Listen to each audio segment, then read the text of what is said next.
ಹಸೆಮಣೆ ಏರ್ಬೇಕಿದ್ದ ಯುವತಿಯೊಬ್ಬಳು ಮದುವೆಗೆ ಕೆಲವೇ ಗಂಟೆಗಳಿರುವಾಗ ನಾಪತ್ತೆಯಾಗಿರುವಂತಹ ಘಟನೆ ಉತ್ತರ ಕನ್ನಡ ಜಿಲ್ಲೆಯ ಶಿರಸಿ ನಗರದಲ್ಲಿ ನಡೆದಿದೆ. ಸಂಭ್ರಮದಲ್ಲಿದ್ದ ಮದುವೆ ಮನೆಯಲ್ಲಿ ಇದೀಗ ಆತಂಕದ ಮೌನ ಆವರಿಸಿದೆ. ಶಿರಸಿ ನಗರದ ನಿವಾಸಿ ಸೀಫಾ ಖಾನ್ ನಾಪತ್ತೆಯಾಗಿರುವ ಯುವತಿ. ಎಂಬಿಬಿಎಸ್ ಓದುತ್ತಿದ್ದ ಯುವಕನೊಂದಿಗೆ ಓಡಿ ಹೋಗಿರುವ ಶಂಕೆ ವ್ಯಕ್ತವಾಗಿದೆ. ಶಿರಸಿಯ ಹೊಸ ಮಾರುಕಟ್ಟೆ ಠಾಣೆಗೆ ಪೋಷಕರು ದೂರು ಕೊಟ್ಟಿದ್ದಾರೆ. ಏಪ್ರಿಲ್ 25 ಮಧ್ಯಾಹ್ನ ಶಿರಸಿಯ ಉಸರಿ ರಸ್ತೆಯ ಕಲ್ಯಾಣ ಮಂಟಪದಲ್ಲಿ ಸೀಫಾ ಖಾನ್ ಮದುವೆ ನಿಶ್ಚಯವಾಗಿತ್ತು. ಮದುವೆಯ ಸಿದ್ಧತೆಗಳಲ್ಲಿ ಕುಟುಂಬಸ್ಥರೆಲ್ಲರೂ ಬ್ಯುಸಿಯಾಗಿದ್ರು. ಆದರೆ ವಧುವನ್ನ ಸಜ್ಜುಗೊಳಿಸೋಕೆ ಆಕೆಯ ಕೋಣೆಗೆ ಹೋಗಿ ನೋಡಿದಾಗ ಯುವತಿ ಕಾಣಿಸಲಿಲ್ಲ.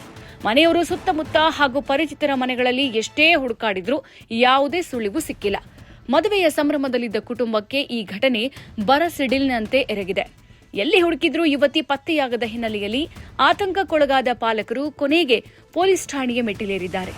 ಎಂಬಿಬಿಎಸ್ ಯುವಕನೊಂದಿಗೆ ಓಡಿ ಹೋಗಿರುವ ಶಂಕೆ ವ್ಯಕ್ತವಾಗಿದೆ. ಪೊಲೀಸರಿಗೆ ದೂರು ನೀಡಿದ ಪೋಷಕರು, ಇನ್ನು ಸೀಫಾ ಖಾನ್ ಎಂಬಿಬಿಎಸ್ ಓದ್ತಾ ಇದ್ದ ಯುವಕನನ್ನ ಪ್ರೀತಿಸ್ತಾ ಇದ್ಲು ಎನ್ನಲಾಗಿದ್ದು, ಆತನೊಂದಿಗೆ ಓಡಿ ಹೋಗಿರುವ ಶಂಕೆ ವ್ಯಕ್ತವಾಗಿದೆ. ಕಳೆದ ಕೆಲವು ದಿನಗಳ ಹಿಂದೆ ಕುಟುಂಬಸ್ಥರು ಅವರ ಪ್ರೀತಿಯನ್ನ ಒಪ್ಪಿರಲಿಲ್ಲ. ಇಂದು ಬೇರೆಯವರ ಜೊತೆ ಮದುವೆ ಮಾಡೋಕೆ ನಿಶ್ಚಯಿಸಿದ್ರು.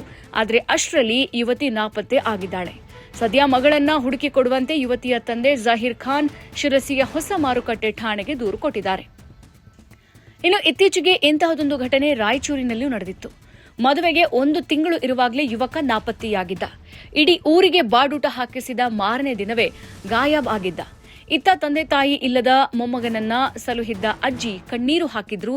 ಮೊಮ್ಮಗನಿಗಾಗಿ ಉಪವಾಸ ಕೂಡ ಮಾಡಿದ್ರು. 25 ವರ್ಷದ ಮುದ್ದುರಂಗಪ್ಪ ನಾಪತ್ತೆಯಾಗಿದ್ದ ಯುವಕ. BA ಡಿಗ್ರಿ ಮುಗಿಸಿ ಹೊಲ ಮನೆ ಕೆಲಸ ಮಾಡಿಕೊಂಡಿದ್ದ. ಕಳೆದೊಂದು ವರ್ಷದ ಹಿಂದೆ ಮುದ್ದುರಂಗಪ್ಪಗೆ ಸಂಬಂಧಿಕರೊಬ್ಬರ ಯುವತಿ ಜೊತೆ ಮದುವೆ ಫಿಕ್ಸ್ ಆಗಿತ್ತು. ಇನ್ನೊಂದು ತಿಂಗಳಲ್ಲಿ ಮದುವೆ ಆಗಬೇಕಿತ್ತು. ಈ ಮುದ್ದುರಂಗಪ್ಪ ಕುಟುಂಬದಲ್ಲಿ ಮದುವೆಗೂ ಮುನ್ನ ಮರಿ ಹೊಡೆದು ಇಡೀ ಊರಿಗೆ ಬಾಡೂಟ ಹಾಕಿಸುವ ಪದ್ಧತಿ ಇದೆ.